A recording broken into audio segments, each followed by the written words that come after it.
How can one free the mind from negative thoughts? This question echoes in the hearts of many, and it is a struggle as old as time itself. Negative thoughts can grip the mind, like vines choking a tree, suffocating growth and peace. But there is hope, for even the greatest minds of our time have faced this battle and emerged victorious.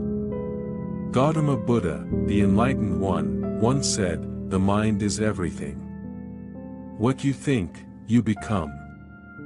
This is the foundation of the practice that leads to liberation from negative thoughts.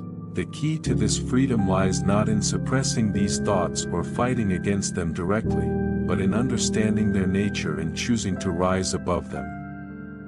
Let me share a story that illustrates this truth in a deeply engaging way, a story of a wise seeker who battled with the shadows of his own mind and found peace through the power of ignoring negative thoughts, the birth of the inner conflict.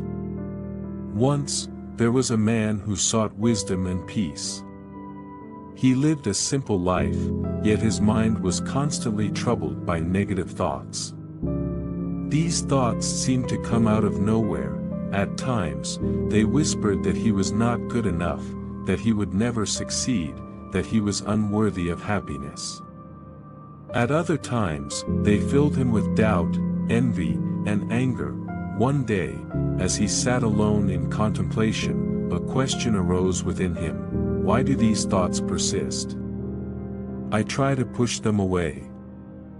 But the more I resist, the stronger they become. Is there no way to be free?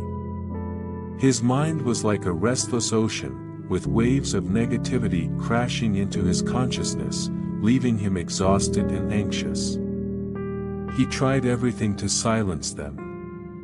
He would argue with them, counter them with positive affirmations, and sometimes, he would even pretend they weren't there. But it was like trying to stop the wind with his bare hands. The harder he fought, the more entangled he became. Here, we see the first stage of the struggle with negative thoughts: resistance. The man tries to fight the thoughts directly, but the act of resistance only strengthens them. This is a common experience. The more we resist negativity, the more power we give it. Buddha teaches that fighting the mind is not the way to peace. Instead, understanding and acceptance are the first steps. The wise teacher's advice. In his desperation, the man sought the counsel of a wise teacher who was known for his deep understanding of the mind. The man explained his struggle and asked, "How can I stop these thoughts? They make me suffer, and I feel powerless against them." The teacher listened quietly, then said, "You must not fight the thoughts. To fight is to lose. Instead, you must understand that negative thoughts are like clouds in the sky. They come and go, but they are not you. The sky remains unchanged no matter how many clouds pass through it." The man was confused. But how can I ignore them when they seem so real, so overwhelming? The teacher smiled and continued. The thoughts seem real because you give them attention. They are nothing more than passing illusions. You are the observer, not the thought itself. The moment you realize this, the thoughts lose their power. But what if they keep coming back? The man asked. They will come, again and again, as long as you live, the teacher said, but you must learn to watch them, like a river flowing by. Do not jump into the river, just watch it flow. Soon, you will see that the thoughts have no power unless you grab onto them. Here, the teacher introduces the concept of non-attachment. Negative thoughts cannot harm us if we do not engage with them. They are like visitors passing through the mind. And it is only when we invite them in and entertain them that they grow stronger. Buddha's teachings remind us that we are not our thoughts, we are the awareness that observes them, the first attempt to ignore. The man left the teacher's presence, determined to try this new approach. He went back to his quiet life, and sure enough, the negative thoughts returned. They told him he was wasting his time, that he was a failure, that he would never find peace, but this time, instead of fighting back or drowning in despair, he simply noticed the thoughts. "Ah, there you are again," he said to himself. "I see you, but I won't give you my energy." He focused his attention on his breath, on the present moment, and allowed the thoughts to pass by, like leaves carried by the wind. At first, it was difficult. The thoughts were persistent, louder even. But as he practiced this new way of observing them without attachment, something remarkable began to happen. The thoughts would rise up, but they no longer stayed. They came, and then they went, like waves crashing against the shore and then retreating back into the sea. The man felt a sense of relief.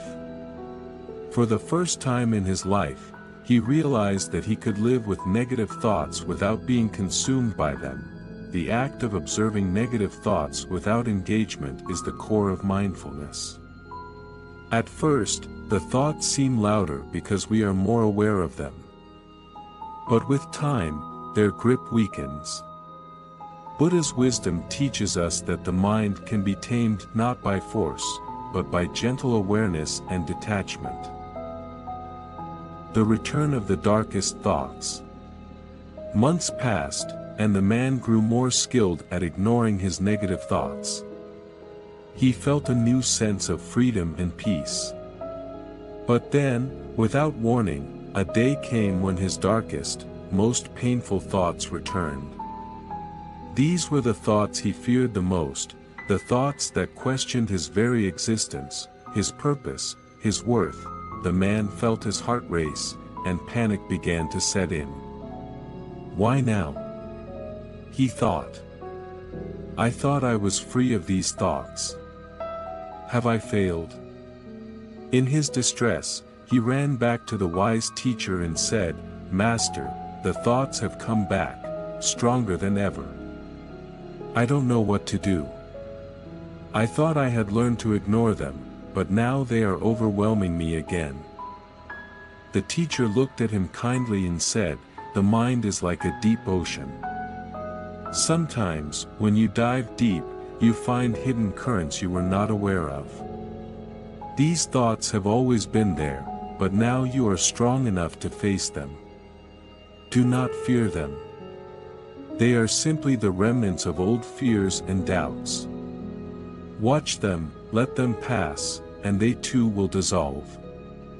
"But they are so painful," the man said, "I don't know if I can endure them." "You can," the teacher said.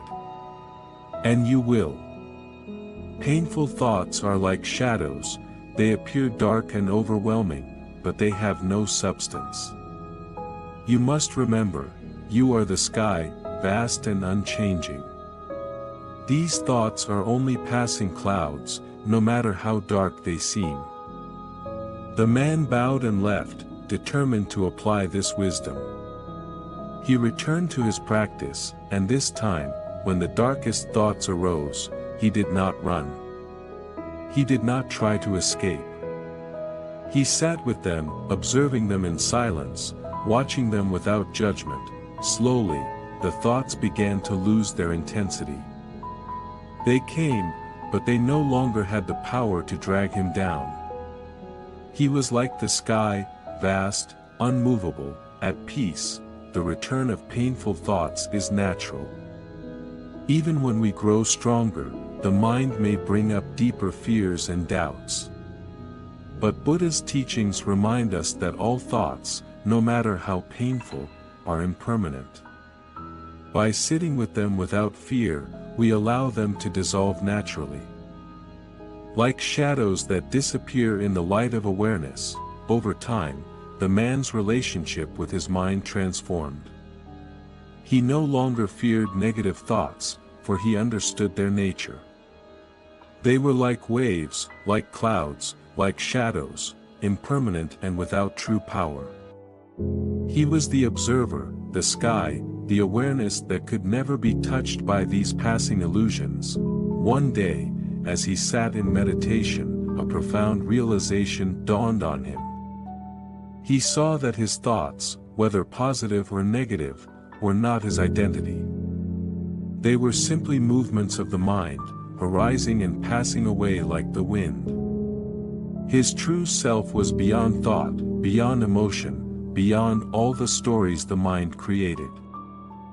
He smiled, feeling a deep peace settle within him. The negative thoughts still came from time to time, but they no longer troubled him. He no longer felt the need to fight them, for he knew that they were nothing more than fleeting ripples on the surface of his vast, infinite being. In that moment, he understood the power of ignoring negative thoughts, not by pretending they didn't exist, but by recognizing their impermanence and refusing to be controlled by them. He had won the battle, not by fighting, but by transcending. The ultimate realization is that we are not our thoughts. By observing them without attachment, we begin to see their true nature as temporary and insubstantial. This is the essence of Buddhist wisdom. Liberation comes not from fighting the mind, but from understanding and rising above it. The man's journey teaches us a timeless truth. Negative thoughts are inevitable, but they do not define us. The more we fight them, the stronger they seem, but by simply observing and letting them pass, we reclaim our power. Gautama Buddha's wisdom guides us to this realization: the mind is everything. What you think, you become. By becoming the observer, by refusing to engage with negativity, we become free. The power lies not in force, but in understanding that thoughts are transient and fleeting. When we stop identifying with them and merely witness them, they lose their hold over us. This is the true victory over negative thoughts, a victory not of suppression, but of transcendence. We are more than our thoughts, more than our emotions. We are the infinite awareness that remains, always at peace. In this way, you too can fight negative thoughts and win, not by battle, but by releasing the need to fight at all. The path to mental freedom lies in detachment, mindfulness, and the wisdom to let go. Thanks for watching. Hope enjoyed this video. Don't forget to subscribe to my channel for more content like this. Just click the subscribe button below and hit the notification bell so you never miss an update. Also, feel free to leave a comment and let me know what you'd like to see next. See you in the next video.